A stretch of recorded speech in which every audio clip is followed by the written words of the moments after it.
The men behind the wheel get the credit, but so often it's the men behind the wall that do the work and get these guys with good track position that allow them to win races. And the men behind the wall are working hard here tonight. And going behind the wall as the crew begins work on it now is the 7 car of Michael Waltrip. Ray, what's the problem with Michael? Well, Bob, they've got a loose oil line on the number 7 car, and Michael said, we're not going to take a chance of that thing coming completely loose and putting the car in the fence, so they're going to the garage and try to fix it. So Michael Waltrip is the 3rd car now, not on the track. The other car off the track is Rick Mast. Out of the race is Terry Labonte after a crash. And we're watching 12th, 13th, and 14th. That's Irwin, Park, and Andretti. Right behind them, Chad Little. Andretti's lost several positions here in the last 10 laps. Kenny Irwin got by. Now Steve Park has gotten by. And Bobby Hamilton got by him and drove away. Hamilton now has moved up to the 10th position.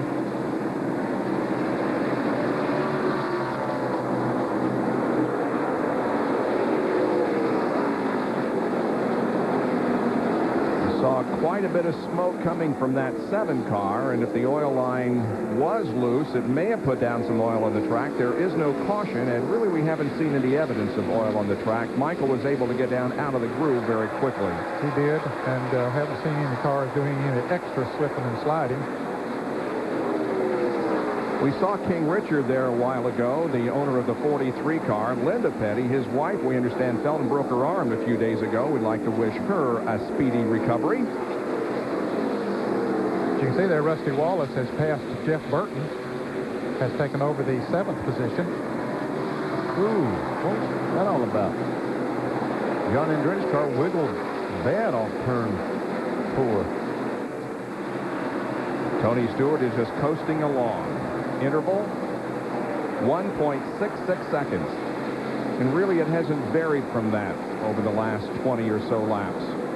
Been pretty consistent. And very, very consistent. You see there's the 2nd place man of Gordon. There's the 3rd place man, Mark Martin. The others coming through. You see them. And Dale Jarrett just picked up another spot, moving to 8th position, getting by the 99 of Jeff Burton.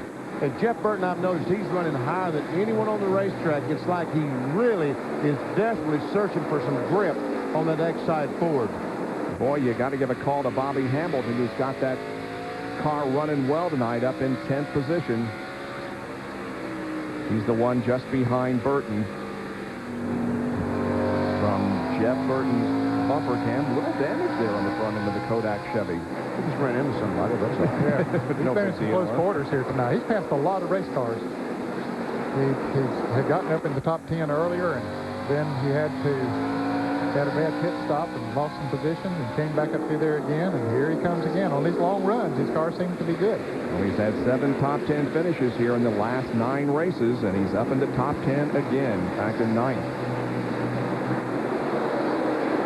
His last top 5 finish came here in the spring race. He finished 4th.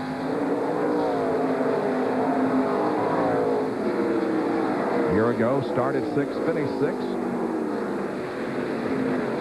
Saw Kenny Irwin go by a moment ago. He's been able to get by Steve Park and take over the 11th position.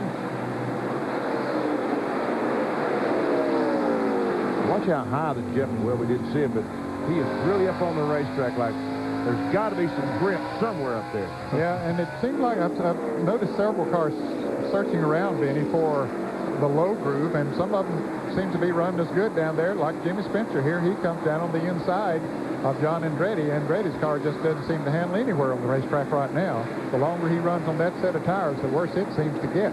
Battle for 16th position. Rusty Wallace has moved into 6th around Wells. We watched that slugfest. Awfully close. Yeah, Rusty Wallace did move around Mike Skinner and took over 6th. Here's Spencer looking down inside once again. Well, that's tough down there to get traction. There are a few cars that have been able to get it, but Spencer is not one of them there right now. He can get down there, but he can't get the traction coming off the turn that he needs. A Pennzoil copter cam can show you exactly how close it is. Some angles are difficult to tell, but that angle right there, for instance, flying right overhead shows how close they come. Yeah, John decided not to force that issue any further. He said, okay, just go right ahead, because he knows they can't run as fast side by side as they can when they're singled out, because your line's taken away. And Chad Little is in the wall. Over in turn 2, caution is out. Car still up against the wall. Third caution of the evening comes out on lap 169. The window net is down. Chad is moving around in there.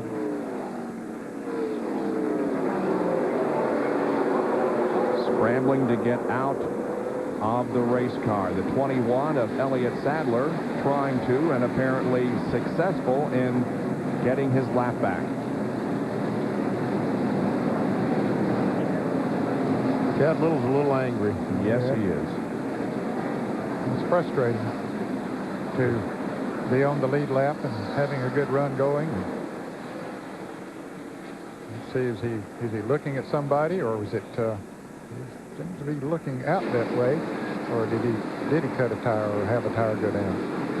Don't see any damage to the left side of the car like he made contact with anyone. As a result of his 20th place finish at Darlington last week, he had moved up to 20th position in the point standings. Hit it pretty hard. Yes, he did. Yeah, and the leaders are in the pits. And we go down to Ray Dunlap. Well, Mark Martin is in the Valvoline Ford. A little bit of damage to the hood. He's definitely made contact with someone. Mark said, let's put a half a round of bite in it. There goes the half a round. Fuel is in. They come around to the left side. Tires are going on right now. Pretty good pit stop. Bill Weber. Jeff Gordon's car has been very good. They're concerned about burning up the right rear. They might have tightened him up just a little bit with air pressure to Jerry. Not a single change on Tony Stewart's car, but a lot of changes going on in the car right in front of him, the 31 of Mike Skinner. Stewart now left side tires on. He is down and away, and he will be the first off, then Bobby Labonte and Jeffrey Bodine. Jeff Gordon won the battle off pit road, though. Mark Martin second. I think Tony's going to fall back into at least third position here. Wow, that's going to be interesting to see. Tony Stewart passing somebody. Other than the lap car? Yeah. Not something that we have seen a great deal of here tonight.